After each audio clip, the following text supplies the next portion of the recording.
네, 이 영상은 올해 고3이 된 학생들을 위해서 올리는 영상인데요. 공부 열심히 하고 계시죠? 올해 고3이 된 학생들은 자기소개서 부담이 대폭 감소했어요. 문항수, 글자수 모두 다 줄어들었기 때문인데요. 활동을 많이 해서 내세울 것이 많은 친구들은 압축적으로 표현해야 하는 게 더 부담스러울 수도 있어요. 그래서 어떻게 문항수가 줄어들었는지, 글자 수가 어떻게 변했는지 소개를 드리고 또 큰 틀로서의 방향성을 제시를 해드리고 제가 썼던 자기소개서도 사례로 보여드리려고 합니다. 저는 1사학번이라 좀 오래됐기는 한데 작년에 고3 담임을 하면서 다양한 합격 사례들을 봐왔고 또 지도를 해봤잖아요. 그랬을 때 7년 전에 쓴 제 자기소개서도 너무 구식이다 하는 느낌 없이 괜찮아서 소개를 드리는 겁니다. 저도 학종 시대에 대학을 갔기 때문에 그렇게 안목이 나쁘지 않고요. 작년 저희 반 대학 실적도 굉장히 좋았습니다. 제 자기소개서는 2015년부터 2018년인가 19년까지 EBS 자기소개서 바이블이란 책에 소개가 되었었고 작년부터는 아마 리뉴얼이 되면서 빠진 것 같습니다. 그럼 1번부터 소개를 해드릴게요.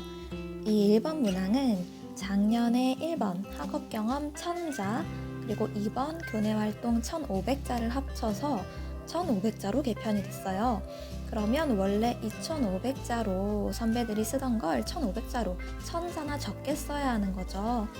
그런데도 학습 경험 또는 교내 활동이 아니라 학습 경험과 교내 활동이기 때문에 저는 둘 다 포함을 시켜주는 게 좋다고 생각을 해요.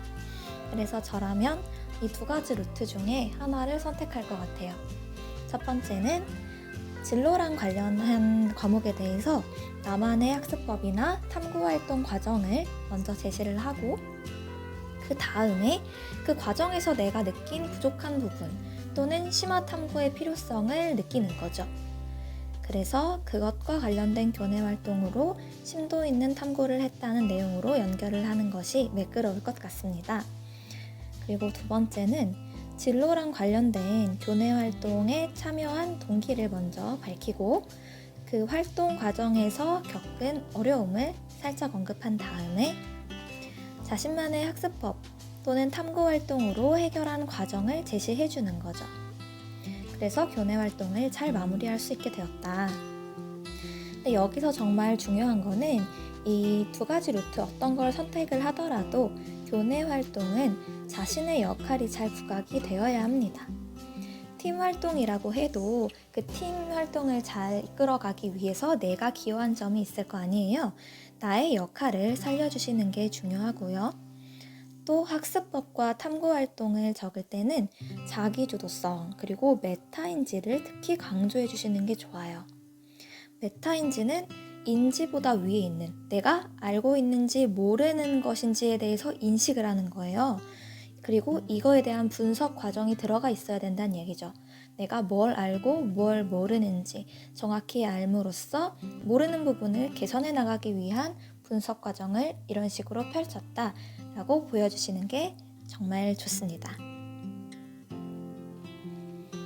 그리고 2번 문항은 작년 3번 문항과 내용은 비슷한데 원래 1000자였던 것이 20%나 줄어서 800자가 되었어요.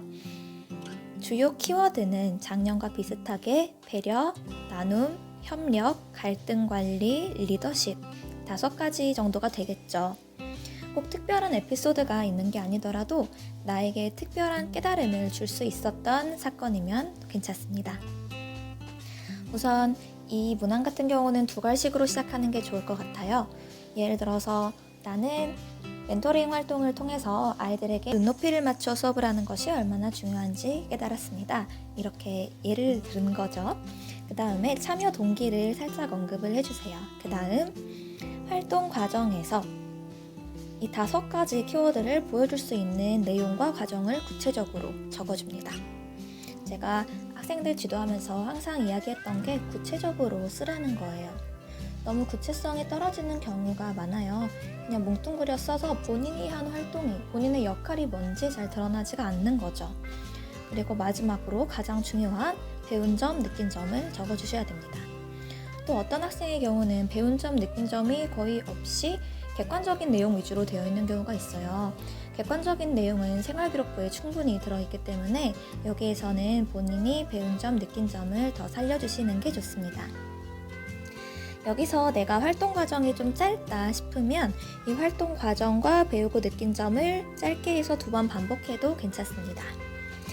그리고 제가 1번이든 2번이든 참여 동기를 꼭 적어주라고 한 것은 주도성과 적극성을 보여주기 위해서예요. 참여 동기 적는 거 한 문장밖에 안 될 텐데 이거 한 문장으로 자기주도성, 적극성에서 큰 점수를 받을 수 있다면 적어주는 게 좋겠죠? 네, 그리고 3번 문항은 작년 대학별 4번 문항과 비슷하게 갈 것 같아요. 근데 문제는 이게 대학별로 1500자 또는 1000자였던 것이 800자가 돼서 감소폭이 좀 크다는 점에 있죠. 작년에도 인서울이나 주요한 국립대들은 거의 4번 문항이 있었어요. 내용은 보통 지원 동기, 학업 계획, 진로 계획 이 정도가 가장 많았습니다. 서울 상위권대학 같은 경우는 대학별로 좀 특이한 문항들을 제시한 경우도 많았지만 웬만한 학교들은 거의 예시 문항의 틀을 벗어나진 않았습니다. 우선 지원 동기를 물어보는 경우에는 1번 문항에 내가 쓴 내용과 살짝 연결을 지어주는 게 좋아요. 1번 문항에 내가 지원 동기와 관련해서 한 활동이 있을 거기 때문에 연결을 지어주면서 그 대학의 그 학과가 내가 진로 목표를 이루는 데 도움이 되는 이유를 드러내주면 되는 거죠. 그 다음 학업 계획을 적어주실 때는 학과 홈페이지 꼭 들어가 보셔야 돼요. 학교 홈페이지가 아니고 학교 홈페이지에서 더 들어갈 수 있는 학과 홈페이지에 들어가서 커리큘럼을 보셔야 됩니다. 몇 학년 때 어떤 과목을 배우는지 참고해서 과목명까지 밝혀주면서 아주 구체적으로 학업 계획을 쓰는 게 좋아요.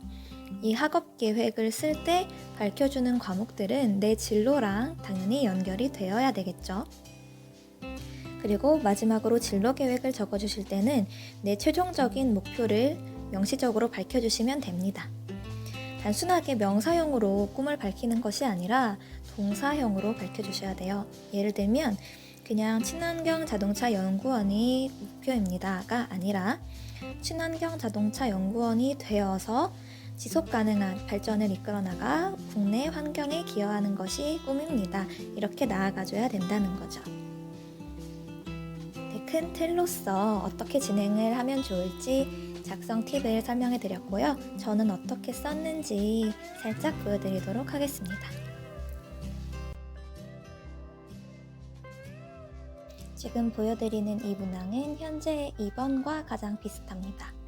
저는 3년 동안 같은 동아리에 임원을 계속 해와서 리더십을 살려서 적었습니다. 우선 첫 문단은 지원 동기, 그리고 첫 해 때의 활동 내용에 대해서 간단히 밝혔습니다. 지원 동기는 이 동아리에 지원하게 된 동기를 말하는 거고요. 두 번째 문단은 친구의 조언을 통해서 제가 회의를 진행할 때 겪은 어려움을 해결한 사례입니다. 이게 친구의 조언이 트리거가 된 거라서 자칫 흐름이 좀 이상해질 뻔했지만 제가 이를 통해 저만의 노력으로 새로 깨달은 점을 자세히 밝혔기 때문에 흐름이 그나마 다시 잡힌 것 같습니다. 그리고 마지막 문단은 그 후에 회의가 잘 되었고 동아리 활동이 잘 이루어졌다는 내용과 이러한 발전 과정에서 제가 느낀 점을 밝힌 부분입니다. 아까 적은 이 부분은 내 부족한 점에 대한 깨달음이고, 그리고 이 아랫부분은 제 단점을 고치는 과정에서의 깨달음인 거죠. 전체적인 내용 한번 쭉 읽어보시면 도움이 될 것 같고요. 다음 문항으로 넘어가면 이 내용은 현재 1번 내용과 가장 비슷합니다. 제가 학업 경험도 같이 적었어서 정말 지금 1번 내용과 정말 비슷한데 아쉽게도 여긴 지원 동기도 같이 포함이 되어 있더라고요. 지원 동기는 현재의 3번에 포함되어 있죠. 저는 첫 문장을 좀 독특하게 넣어서 제가 가장 좋아했던 게 문법이었음을 강조했고요. 정말 기초적인 것에서부터 직접 탐구를 해왔다는 걸 보여줬습니다. 그 이후 문단에는 제가 한글 맞춤법 규정을 활용해서 문법 공부를 어떻게 했었는지 보여줬습니다. 그리고 지원 동기를 밝히면서 동시에 저의 목표를 드러냈죠. 이를 위해서 1인 1과제 연구도 하고 그 과정에서 제 목표가 명확해졌다고 이야기하고 있습니다. 그리고 마지막 문단에서는 제가 멘토-멘티 봉사를 했던 활동을 적었어요. 이건 교외에서 한 활동이긴 하지만 학교장 허락을 받았던 거라 여기에 적을 수가 있었습니다. 여기에서는 적절한 수준의 용어를 사용을 해서 학생을 가르쳐야만 했고 또 학생과 래퍼를 형성하는 게 교사와 학생 간 학습 및 정서 교류에 긍정적이라는 걸 깨달았다는 내용을 강조를 했었습니다. 네, 이 부분도 1500자나 되니까 전체적으로 한번 지금 읽어보시면 흐름을 잡는 데 도움이 되실 것 같아요. 그리고 다음 문항 보시면 이 내용은 현재 3번 내용과 아주 유사하죠. 제가 여기서 진로 목표를 단순하게 국어교사가 아니라 앞부분에 수식어로 동사를 추가해서 설정을 해주었고요. 실제로 학부에서 배우는 과목을 활용해서 제가 문법을 좋아했다는 그런 학습 경험과 연결을 지으면서 제 학업 계획을 적어줬습니다. 그리고 봉사했던 교내 활동 내용과도 연결을 지어서 앞으로 사회적 기여도 하겠다는 것을 밝혔습니다. 대학별로 좀 다르긴 하지만 사회적 기여 그리고 발전 가능성 이런 것을 굉장히 큰 비중으로 평가하는 대학들이 있어요. 이런 것도 다 모집 요강에서 몇 %나 평가가 되는지 보셔야 되는데 발전 가능성이나 사회적 기여를 드러내는데 이런 3번 문항의 내용이 큰 점수를 받을 수 있습니다. 그 후에 제가 교사라는 꿈을 이루기 위한 학습 계획을 제시하고 그 후에 대학원까지 가겠다는 진로 계획과 함께 제가 연구하고 싶은 분야까지 밝혔습니다. 대학원을 가겠다고까지 쓰려면 내가 전공하고 싶은 분야까지 밝혀주는 것이 훨씬 명확하고 좋은 것 같습니다. 이 부분은 3번 내용에 적용할 수 있는 내용이니까 여러분들 꼭 한번 학과 홈페이지까지 방문을 해서 어떤 과목들이 있는지 그리고 교수님들이 전공하신 분야는 무엇인지까지 파악을 해두시는 게 좋습니다. 제가 연구하고 싶은 분야가 아무리 확고해도 그 부분을 전공하신 교수님이 없다면 그 대학에서는 이 학생을 뽑아도 되나 하는 생각이 들 수 있기 때문에 학과 홈페이지 보는 거 정말 중요하니까 너무 모집 요강만 바라보지 말고 여러 가지 자료를 참고해 주시면 좋을 것 같습니다.